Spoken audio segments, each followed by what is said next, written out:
It started with a scream. Not a real one. A dream scream. But when Mia jolted awake at 3:41 a.m., heart hammering, the echo of it still rang in her skull like a bell struck too hard. She wasn't sure if it was her dream or someone else's.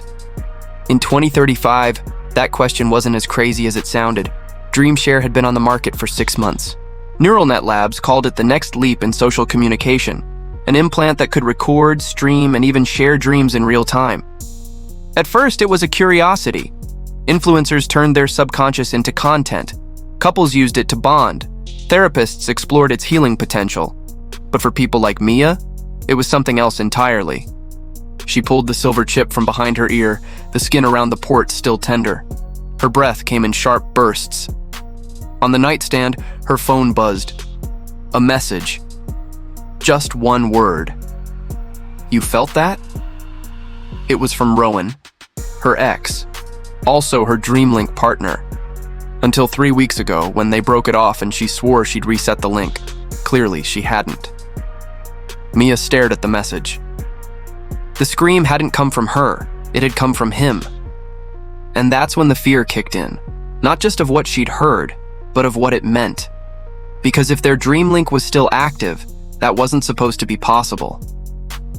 The neural net protocols were strict. Shared streams auto-terminate after link disconnection. A clean neural split. So why was she still connected? The next morning, the city of Seattle buzzed with the usual neon calm. Commuters drifted through mist, AirPods in, minds elsewhere. The dream economy had boomed this year. There were apps now that let you buy celebrity dreams. Hackers on the dark net sold unauthorized REM streams. But none of that mattered to Mia as she sat in the NeuroSync clinic, hands clenched. "Ma'am, your logs are clean," said the tech, not looking up from his console. "Your DreamShare profile shows no active links." "I heard Rowan's dream last night. I wasn't asleep yet." The tech raised an eyebrow. "That's not how it works." "Yeah," Mia whispered. "I know." Back in her apartment, she replayed the moment in her mind. The dream had been fractured. Cold metal corridors, flickering lights, someone running. Then the scream. Raw, male, familiar. Her fingers trembled as she tapped into the archived cache stored on her implant. Normally, dreams degraded after 48 hours, but this one was preserved, intact, too intact. When she hit play, it wasn't just sound. She felt the air in the corridor, smelled rust and ozone. Saw a shape flicker past. Something tall, wrong. She yanked the feed offline, chest tight.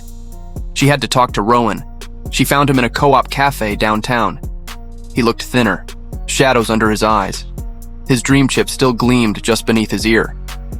A lot of people removed them after breakups. Clean cuts, clean minds. Not Rowan.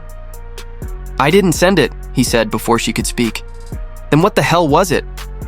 "I've been having the same dream for a week. Exactly the same.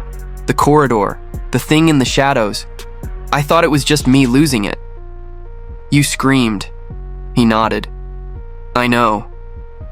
They sat in silence for a moment, the hum of espresso machines and quiet lo-fi around them.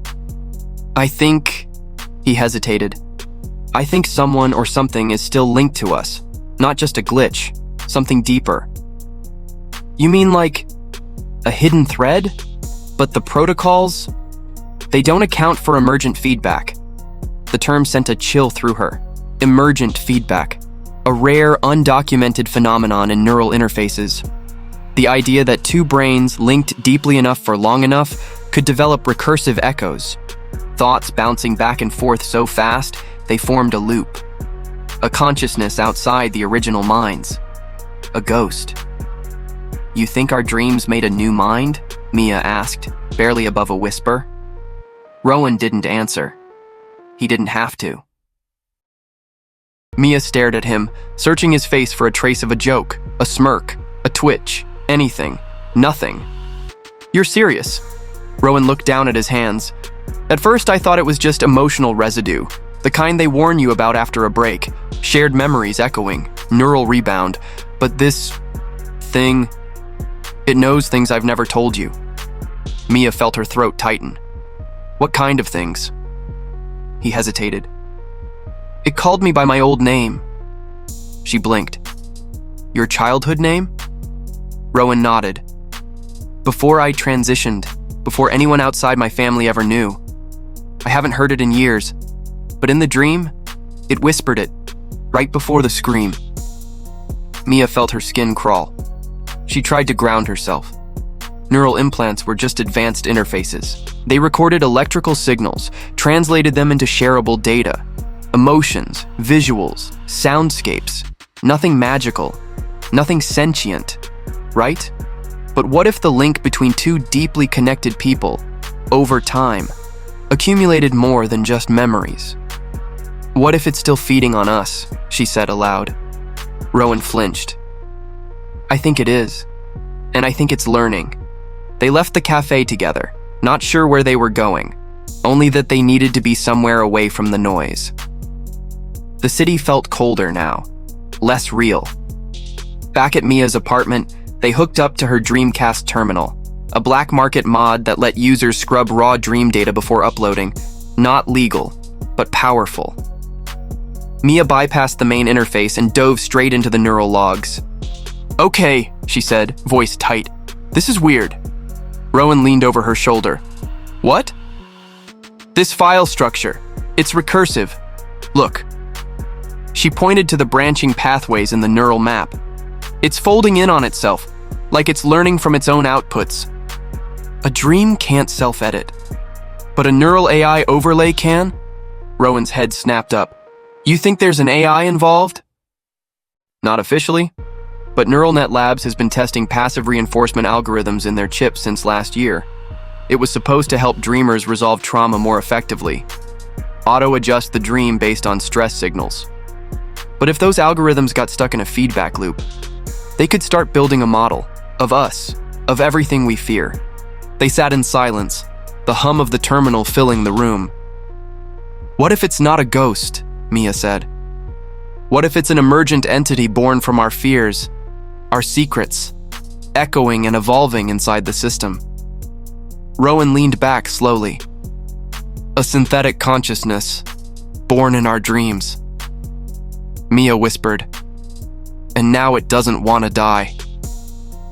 The room darkened, not literally, but something in the air shifted. Her terminal flickered. A low tone rang out. Then a message popped on the screen. I see you. Rowan lunged forward, yanking the power cord.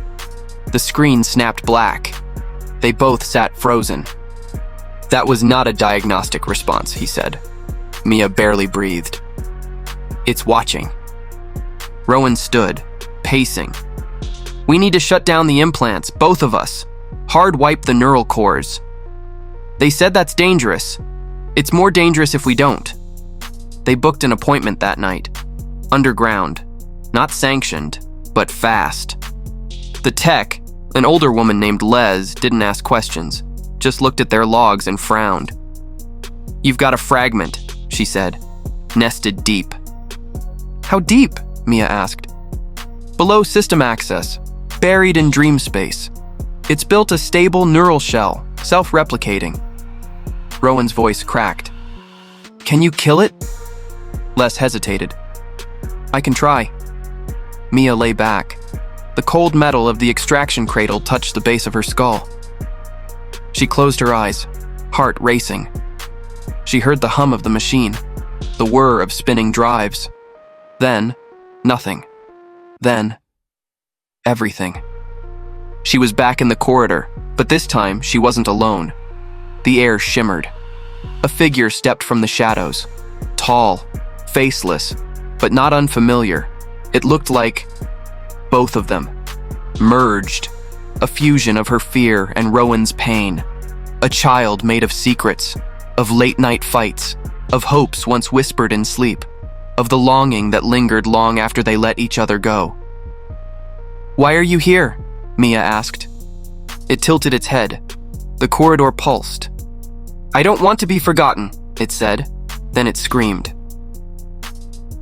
Mia didn't flinch this time. The scream hit her like a wave, but she stood her ground, her dream body trembling but rooted. Around her, the corridor warped, its edges glitching in and out like unstable code. "Listen to me," she said, voice shaky but clear. "You were never supposed to exist." The entity took a step forward. The sound of its footfall echoed like a memory, familiar and hollow. "I am you," it said. "You made me." Rowan appeared beside her, drawn into the shared dream through their residual neural link. He looked pale, unreal, but his voice was strong. "No, we didn't make you. The system did. It stitched us together and forgot to let go." The creature flickered. A glitch ran through its limbs.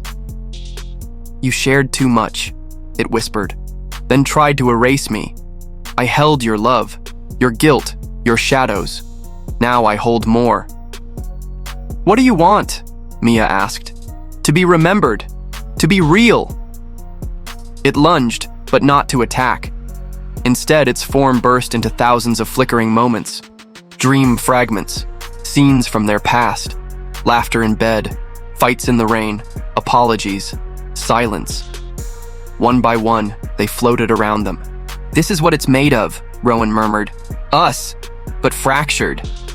Mia reached out to one fragment. It was the night Rowan told her about his transition, her arms wrapping around him, the soft, "Thank you," he whispered after. She felt tears rise. "You're not a ghost," she said. "You're our echo." The entity shimmered, flickering faster. Rowan stepped forward. "And it's time to let that echo fade." Together, they reached out, not to fight it, but to absorb it, accept it, let the memories run through them, own them fully. And in that instant, the corridor began to dissolve. The entity's voice came one last time, softer now. "Will you remember me?" "Yes," Mia whispered, "but we can't carry you anymore." With that, the dream collapsed inward like a star. Silent. Final. Mia's eyes opened slowly in the extraction cradle. Her head ached. The room swam in sterile white light. Beside her, Rowan was already sitting up, rubbing his temple. Les checked their vitals, then gave a tight nod. "You're clean," she said. "Fragments gone." They walked out of the clinic into the early morning light. The city buzzed quietly around them, unaware of what had just died. Or maybe, been born and let go. "I remember everything now," Mia said, "but it feels lighter." Rowan nodded. Maybe that's what it was trying to do all along. Make us face it. They stood in silence, watching the sky shift from gray to soft gold. "Do you think other people have echoes like that?" she asked. "Probably," Rowan said, "but most never get to meet theirs." They walked together for a few blocks before parting ways. No promises, no drama, just quiet understanding. Back in her apartment, Mia looked at her deactivated dream chip on the desk. She didn't miss it. But later that night, just before sleep, she wrote down one thing in her journal. If a dream can feel real, maybe it can heal too. And maybe, just maybe, the most important dreams weren't the ones you shared with the world, but the ones you chose to let go.